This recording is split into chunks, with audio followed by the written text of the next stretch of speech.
Start. सभी छात्र छात्राओं, अभी तक हमने आपको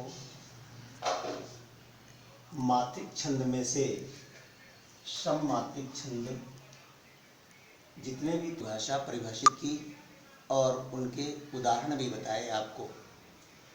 अब हम आपको अर्ध सममात्रिक छंदों में से सभी को परिभाषित करते हैं। उसके बाद में हम सभी के उदाहरण मात्राओं से प्रस्तुत करेंगे।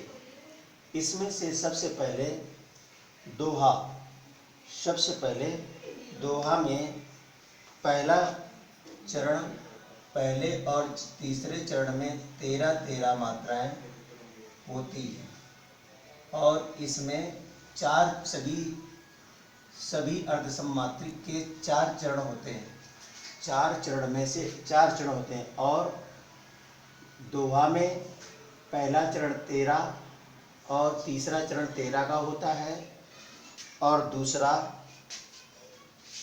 11 और चौथा भी 11 मात्राएं होती हैं। इसी प्रकार से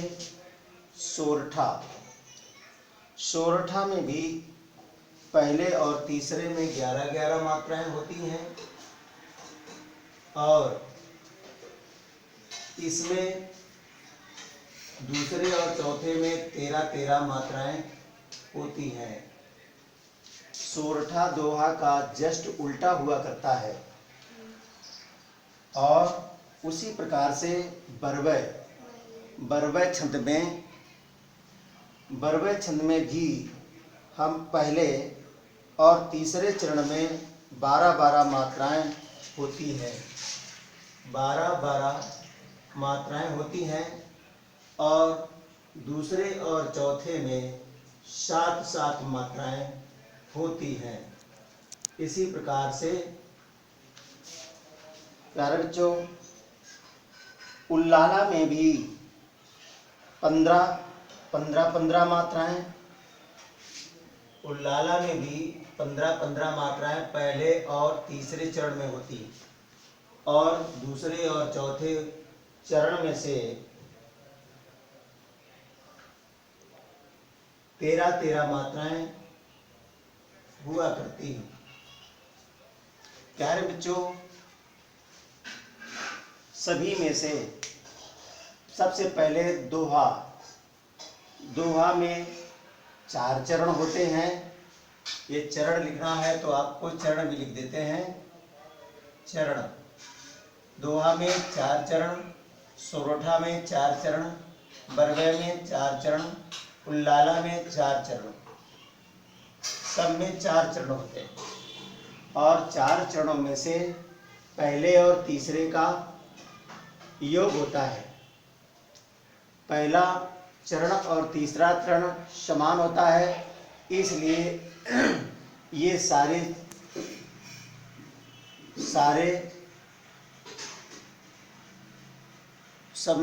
अर्ध सममात्रिक छंद बोले जाते हैं और दूसरा और चौथा समान मात्राओं वाले होते हैं, इसलिए ही तो अर्ध सममात्रिक छंद कहा जाता है। कहने का तात्पर्य 4 चरण होते हैं, पहला, दूसरा, तीसरा, चौथा।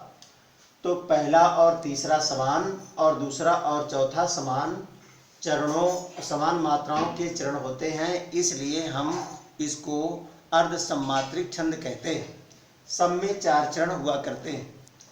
देखिए, दोहा अर्ध सममात्रिक में 4 चरण होते हैं। पहला चरण 13 और तीसरा चरण 13 और दूसरा चौथा 11। तो पहला और दूसरा योग कर देते हैं तो पहला चरण और दूसरा चरण 13 और 11 मात्रा का योग 24 मात्रा का होता है। इसलिए इसी प्रकार तीसरा और चौथा चरण का योग 24 मात्रा का होता है।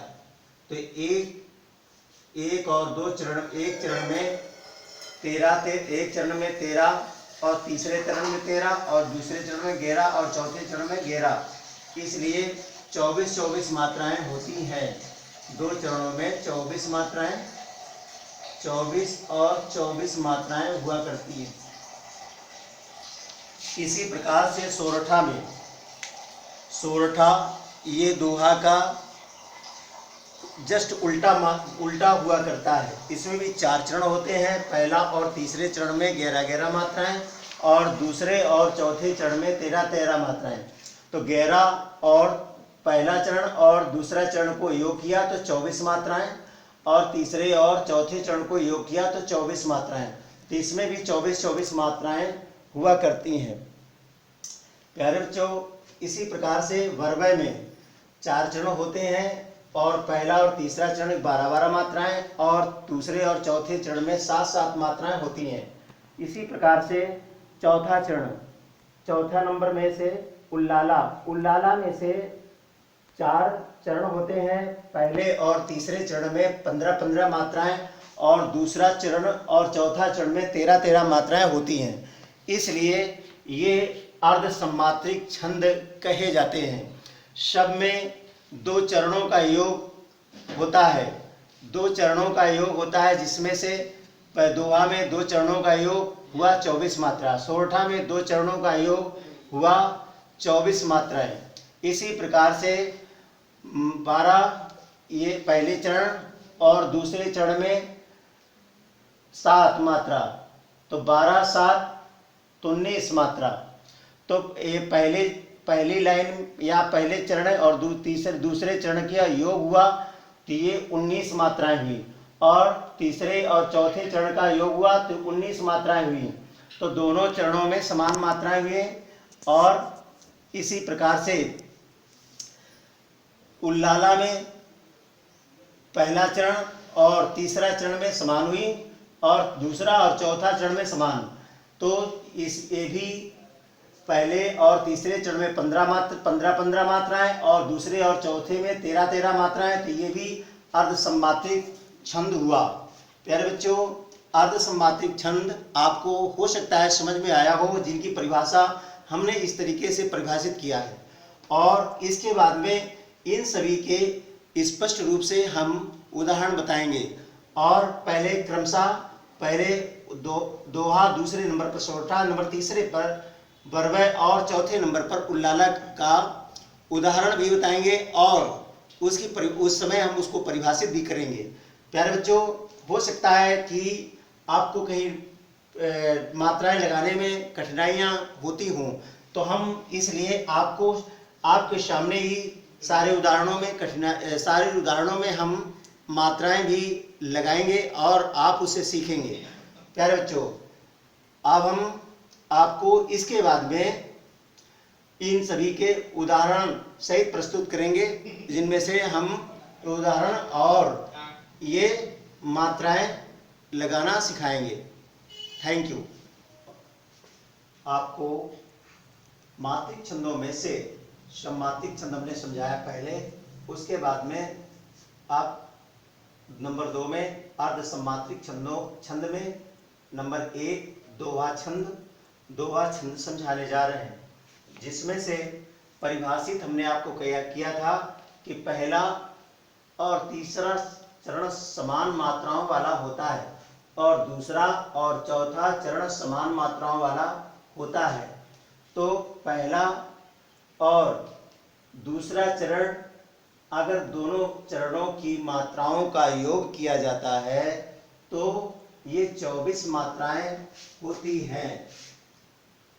ये 24 मात्राएं हुआ करती हैं। इसी प्रकार से अब हम आपको इस उदाहरण में मात्रा लगाकर आपको संतुष्ट कराने की कोशिश करेंगे।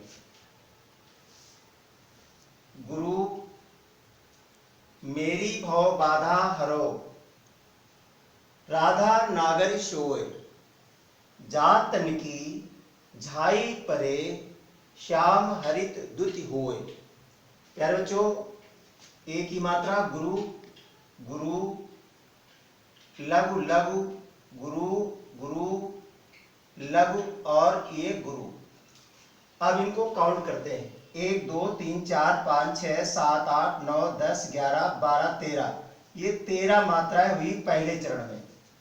इसी प्रकार से गुरु गुरु गुरु लघु लघु गुरु और ये लघु। प्यारे बच्चों 1 2 3 4 5 6 7 8 9 10 11 और दूसरा चरण 11 मात्राओं का था, इसलिए देखो इसमें भी 11 मात्राएं। ये दूसरा चरण भी 11 मात्रा का और ये पहला चरण भी 11 मात्रा का। तो पहला और दूसरा चरण 11-11 मात्राओं में यति होती है, इसलिए इनका दोनों का योग 24 मात्राओं का होता है, जैसा हमने पहले भी इसमें बताया था, आपको परिभाषित किया था। और नंबर तीसरे चरण में देखिए गुरु लघु लघु गुरु गुरु गुरु लघु गुरु। अब इनको ये तीसरा चरण संपन्न हुआ। 1 2 3 4 5 6 7 8 9 10 11 12 13, ये इसमें भी 13 मात्राओं से यति होती है और 13 मात्राओं में यति होती है तीसरे चरण में। तो देखो इसमें तीसरा चरण है, इसमें 13 मात्राओं में यति हुई। और इसी प्रकार से आधा सा पहले है, जब आधा सा पहले होता है तो उसका कोई मात्रा नहीं होती और या में बड़े या की मात्रा है, इसलिए गुरु लघु लघु लघु लघु लघु लघु गुरु और लघु। इसी प्रकार से इनको भी हम काउंट करते हैं। 1 2 3 4 5 6 7 8 9 10 11, ये भी चौथा चरण, इसमें भी 11 मात्राएं हुई। चौथे चरण में 11 मात्राएं लिख दिया। इनका तीसरा और चौथा अगर हम काउंट करते हैं तो ये 24 मात्राएं होती है। कुल मिलाकर के 24 मात्राएं होती है। तो प्यारे जो ये हमने दोहे का उदाहरण, दोहा का उदाहरण यहाँ पर हमने लिख दिया। दोहा का ये उदाहरण है नंबर 1। दोहे के उदाहरण में हमने आपको मात्रा लगाकर संतुष्ट कराया।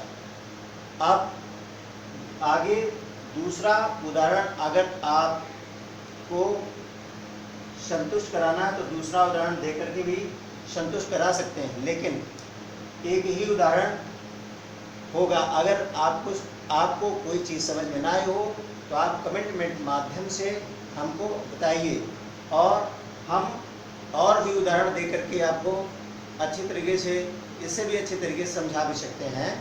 और इसी के साथ अगर ये आपको समझ में आ जाए तो आप इसको ज़्यादा से ज़्यादा शेयर करोगे और सब्सक्राइब भी करोगे और लाइक भी करोगे। Thank you.